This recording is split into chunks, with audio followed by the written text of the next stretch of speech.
Thank you ma'am. माननीय श्री इकरा चौधरी जी। धन्यवाद सभापति महोदय, आपने मुझे इस विशेष चर्चा पर बोलने का मौका दिया। भारत के संविधान के 75वें वर्ष की चर्चा के मौके पर मैं सबसे पहले संविधान बनाने वालों की दूरदृष्टि को सलाम करती हूँ। एक युवा सांसद के तौर पर मैं अपनी उम्मीदों को संविधान के साथ जोड़कर खास तौर पर ये बताना चाहती हूँ कि आज हमारे देश में पिछड़े, दलित, अल्पसंख्यक समुदाय को किस तरह अपने संवैधानिक अधिकारों और आज़ादियों की हिफाजत के लिए हर रोज़ मुश्किलों का सामना करना पड़ रहा है। Doctor B.R. अम्बेडकर के कथन से अपनी बात रखना चाहती हूँ। उन्होंने कहा था, मुझे अपने भारतवर्ष पर फक्र है कि जिसके पास ऐसा संविधान है जो लोकतंत्र, समाजवाद और सेक्युलरिज्म को संजोता है। लेकिन आज ऐसा लगता है जैसे संविधान की किताब तो है पर इसे चलाने वालों का ईमान गुम हो गया है।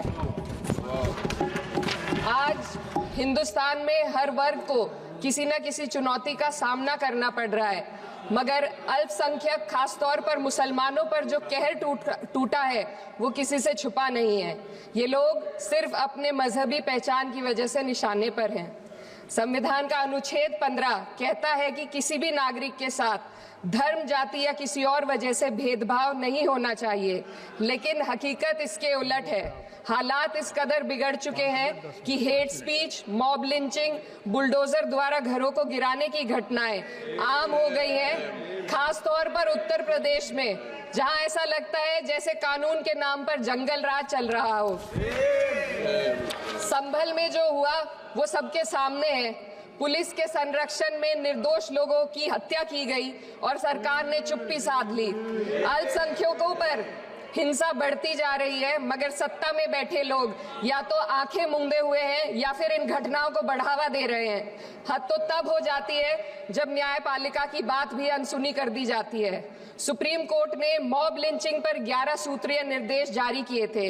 इसमें साफ कहा गया था कि राज्य सरकारें और पुलिस इस तरह की घटनाओं को रोकने और दोषियों पर सख्त कार्रवाई करने के लिए जिम्मेदार है, लेकिन आज भी इन निर्देशों पर अमल नहीं हो रहा है। हाल ये है कि मॉब लिंचिंग को रोकने की बजाय सत्ता में बैठे लोग आग में घी डालने का काम कर रहे हैं। उनकी जुबान से ऐसी बातें निकलती हैं जो नफरत को और बढ़ावा देती है।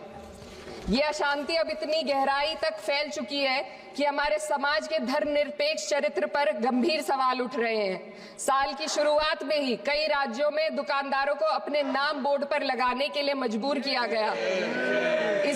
इसे सेहत और सुरक्षा के कानूनों का हिस्सा बताया गया, मगर असल मंशा कुछ और थी।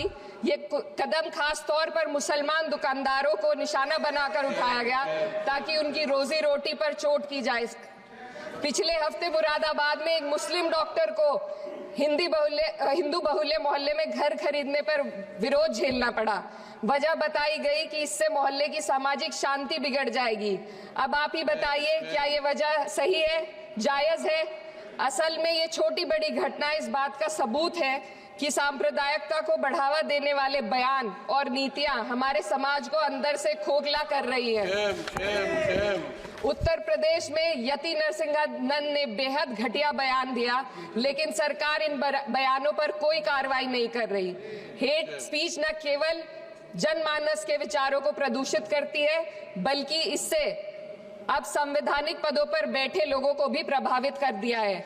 अभी हाल ही में माननीय उच्च न्यायालय इलाहाबाद के माननीय न्यायाधीश ने ऐसे बयान दिए जिसका संज्ञान खुद सुप्रीम कोर्ट को लेना पड़ा।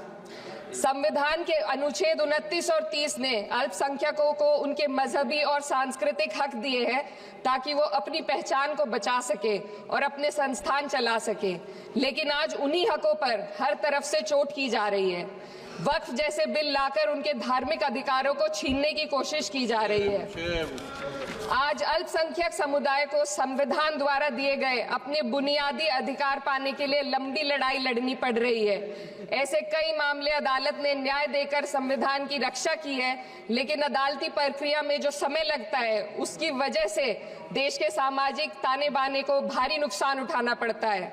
मिसाल के तौर पर इलाहाबाद हाई कोर्ट ने 2004 के मदरसा एक्ट को रद्द कर दिया था, जिससे मदरसों के संचालन पर सवाल उठे। हालांकि सुप्रीम कोर्ट ने बाद में इस फैसले को पलट दिया और एक्ट को वैध करार दिया, लेकिन इस प्रक्रिया में जो समय लगा उसने अल्पसंख्यकों को बेचैनी और संघर्ष के दौर में डाला है। इसी कड़ी में प्लेसेस ऑफ वर्शिप एक्ट 91 भी आता है और कई अन्य अधिकार, उन्हें भी इसी तरह अदालती लड़ाइयों में उलझाया जा रहा है।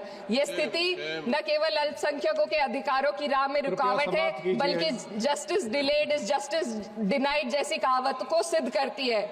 मैं इस सदन से दुनिया भर के अल्पसंख्यकों की आवाज उठाना चाहती हूँ, खास तौर पर हमारे पड़ोसी देश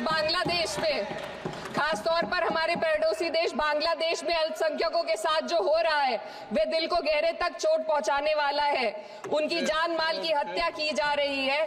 बांग्लादेश हो या हिंदुस्तान हो या कोई और देश, अल्पसंख्यकों की सुरक्षा, इज्जत और अधिकारों की हिफाजत हर सरकार की सबसे पहली जिम्मेदारी होनी चाहिए। मैं इस सदन से अपने देश के अल्पसंख्यकों के साथ बांग्लादेश के पीड़ित अल्पसंख्यकों की आवाज को एक साथ उठाना चाहती हूँ।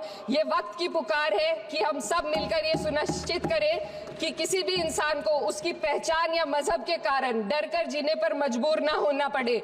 जहाँ हक छीने जाते हैं वहाँ अमन खो जाता है। ये बात हर सरकार को समझनी चाहिए। अगर हम सच में अपने संविधान का सम्मान करना चाहते हैं तो हमें नफरत और भेदभाव को खत्म करना होगा। हमें ये दिखाना होगा कि ये मुल्क हर वर्ग, हर जाति, हर धर्म और हर समुदाय का है, और जब तक ऐसा नहीं होगा तब तक संविधान की आत्मा सिसकती रहेगी। सर, अपनी बात को खत्म करते हुए मैं एक शेर अर्ज करना चाहती हूँ। ये दाग दाग उजाला, ये शब गजीदा शहर, वो इंतजार था जिसका ये वो शहर तो नहीं। लेकिन अगर इस सदन में बैठे हम सभी सदस्य ये ठान ले कि हमें संविधान के मूल्यों को लागू करना है और उसे लागू करने का प्रयास करें, तो वह सुबह जरूर आएगी जिसके लिए लाखों भारतवासियों ने अपने जानों की कुर्बानी दी थी।